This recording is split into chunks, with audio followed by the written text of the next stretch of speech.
And welcome to the DefSec 2023 podcast, sponsored by our good friends at Cisco. What an event it was.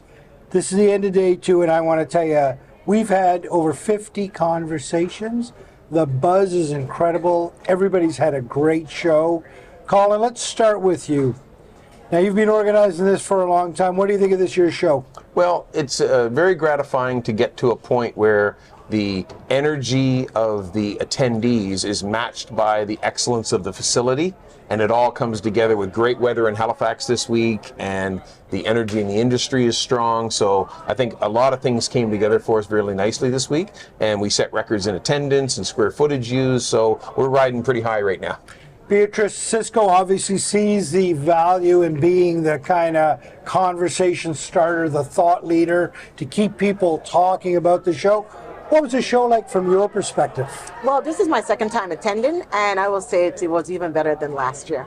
So it was great. I mean, being in Halifax, I'm not from here, but visiting here, the hometown feel, it's just, the people are so warm, the volunteers who work here, everyone who's part of it is just different from other events that I've attended. It's because people are so warm and so ready to help. So I love coming here. I love this event. I love you guys. The podcast is fantastic. It's great. Well, that's great to hear. You know, there is something to be said about a warm embrace when you arrive at an event.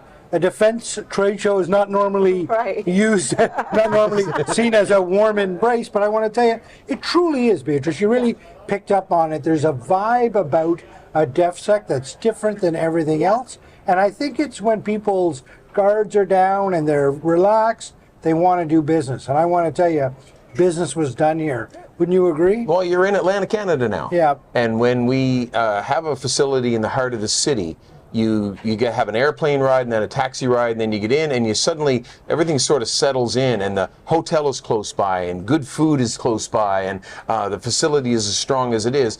A lot of the travel barriers come down and everyone gets a little more relaxed because they're a little less concerned about how to get from A to B. And as we use this place more and more, people get more comfortable with it. And I think you'll see just that warmth will increase because familiarity, not just with the place, but with each other, as we get to know each other and create these partnerships, it's just going to get stronger. And we've had clients with us for 20 years, and they're just so welcoming of the new clients.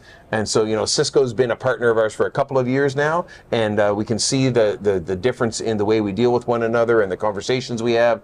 And, people come around the corner from registration, they see the booth and they say, hey, wow, that looks really good this year. You guys are back. And there's just a positive feeling. And I think it's just a hallmark of our community. And it's why people enjoy coming here. And then they get work done too. Yep.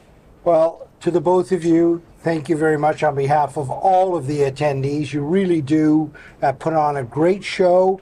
You really do spark a great conversation by allowing all of this to happen. And I guess there's really only one thing left to do, and that's roll up our sleeves, because 2024 is just 12 months away. Right around the corner, and we will love to welcome Cisco and everyone else back to DefSec and Halifax. Thank you all. Absolutely. Thank you. Thank you.